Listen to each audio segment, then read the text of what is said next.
এর আগের শ্লোকে আমরা দেখেছি অর্জুন ভগবানকে বললেন যে আপনি উভয় সৈন্যদলের মধ্যে আমার রথটিকে স্থাপন করুন, আমি তাদেরকে দেখতে চাই যারা যুদ্ধ করার মানসে এখানে সমবেত হয়েছে।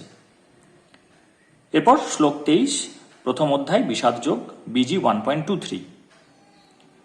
যোৎস মানানো অবেক্ষে অহং য এতে হত্র সমাগতা ধাত্র রাষ্ট্রস্য দুর্বুদ্ধে ঊর্ধ্বে প্রিয় চিকিৎসক। অর্থাৎ ধৃতরাষ্ট্রের দুর্বুদ্ধি সম্পন্ন পুত্রকে সন্তুষ্ট করার মানসে যারা এখানে যুদ্ধ করতে এসেছে তাদের আমি দেখতে চাই, এটা অর্জুন বললেন। তাৎপর্য, প্রচ্ছন্নভাবে সকলেরই জানা ছিল যে দুর্যোধন তার পিতা ধৃতরাষ্ট্রের সহযোগিতায় অন্যায়ভাবে পাণ্ডবদের রাজত্ব আত্মসাৎ করতে চেয়েছিল। তাই যারা দুর্যোধনের পক্ষে যোগ দিয়েছিল তারা সকলে অবশ্যই এক গোয়ালেরই গরু ছিল। যুদ্ধের প্রারম্ভে অর্জুন দেখে নিতে চেয়েছিলেন তারা কারা ছিল, কিন্তু তাদের সঙ্গে শান্তি প্রতিষ্ঠা করার কোনো রকম উদ্দেশ্য অর্জুনের ছিল না। এটিও ঠিক যে অর্জুন যদিও তার সঙ্গে শ্রীকৃষ্ণের উপস্থিতির কারণে জয় সম্বন্ধে সুনিশ্চিত ছিলেন, তবু মোকাবিলা করার জন্য তিনি শত্রুপক্ষের শক্তিও যাচাই করে নিতে চেয়েছিলেন।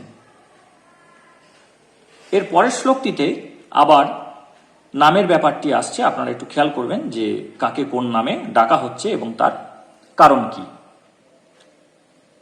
সঞ্জয় বলছে, শ্লোক 24, বিজি 1.24, এব মুক্ত ঋষিকেশ গুড়াকেশন ভারত সেনয়োরূপ ভয়ের মধ্যে স্থাপয়িতা রথোত্তমম। অর্থাৎ সঞ্জয় বললেন, হে ভারত, অর্জুন কর্তৃক এভাবে আদিষ্ট হয়ে শ্রীকৃষ্ণ সেই অতি উত্তম রথটি চালিয়ে উভয় পক্ষের সৈন্যদের মাঝখানে স্থাপন করলেন। তাৎপর্য, এই শ্লোকে অর্জুনকে গুড়াকেশ বলে অভিহিত করা হয়েছে। গুড়াকা অর্থে নিদ্রা, এবং যিনি নিদ্রা জয় করেছেন তাকে বলা হয় গুড়াকেশ। নিদ্রা অর্থে অজ্ঞানতাকেও বোঝায়। তাই শ্রীকৃষ্ণের বন্ধুত্ব লাভ করার ফলে অর্জুন নিদ্রা ও অজ্ঞানতা উভয়ই জয় করেছিলেন। শ্রীকৃষ্ণের পরম ভক্তরূপে তিনি এক মুহূর্তের জন্য শ্রীকৃষ্ণকে বিস্মৃত হতেন না, কারণ সেটিই ভক্তের স্বভাব। শয়নে অথবা জাগরণে ভক্ত ভগবানের নাম, রূপ, গুণ ও লীলা স্মরণে কখনোই বিরত হন না। এভাবে কৃষ্ণভক্ত সর্বদাই কৃষ্ণচিন্তায় মগ্ন থেকে নিদ্রা ও অজ্ঞানতা জয় করতে পারেন। একেই বলা হয় কৃষ্ণ ভাবনা বা কৃষ্ণা কনসাসনেস বা সমাধি।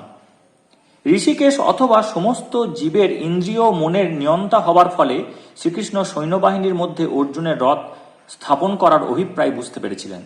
এভাবে অর্জুনের নির্দেশ পালন করার পর তিনি বললেন, এরপর ভগবান বলছেন, শ্লোক 25, বিজি 1.25, ভীষ্ম দ্রোণ প্রমুখত সর্বেষাং চ মহিক্ষিতাম উবাচ পার্থ পশ্যৈতান সমবেতান কুরুনীতি। অনুবাদ, ভীষ্ম, দ্রোণ প্রমুখ পৃথিবীর অন্য সমস্ত নৃপতিদের সামনে ভগবান ঋষিকেশ বললেন, হে পার্থ, এখানে সমবেত সমস্ত কৌরবদের দেখো।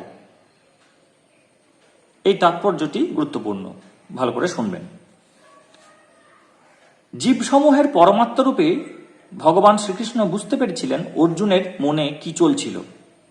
এই প্রসঙ্গে ঋষিকেশ শব্দটি উল্লেখ করার মাধ্যমে বোঝানো হচ্ছে যে তিনি সবই জানতেন। আর পার্থ অর্থাৎ পৃথা বা কুন্তির পুত্র বলে অর্জুনকে অভিহিত করাটাও খুব তাৎপর্যপূর্ণ। সখারূপে তিনি অর্জুনকে জানাতে চেয়েছিলেন যে যেহেতু অর্জুন তার পিতা বসুদেবের ভগ্নী পৃথার পুত্র, তাই তিনি রথের সারথি হতে সম্মত হয়েছিলেন। এখন শ্রীকৃষ্ণ যখন অর্জুনকে বললেন সমস্ত কৌরবদের দেখো, তার মাধ্যমে তিনি কি বোঝাতে চেয়েছিলেন? অর্জুন কি যুদ্ধ না করে সেখানেই ক্ষান্ত হতে চেয়েছিলেন? শ্রীকৃষ্ণ তার পিতৃশ্বশা পৃথার পুত্র অর্জুনের কাছ থেকে এমন আচরণ কখনোই আশা করেননি। বন্ধুত্বপূর্ণ পরিহাসের ছলে ভগবান এভাবে অর্জুনের মনোভাবের ভবিষ্যৎবাণী করেছিলেন। শ্লোক 26, বিজি 1.26, তত্র পশ্যৎ স্থিতান পার্থ পিতৃনত পিতামহান আচার্যান্মাতুলান ভাতৃন পুত্রান পৌত্রান সখিংস্তথা শ্বশুরান সুহৃদশ্চৈব সেনয়েরু ভয়রূপী।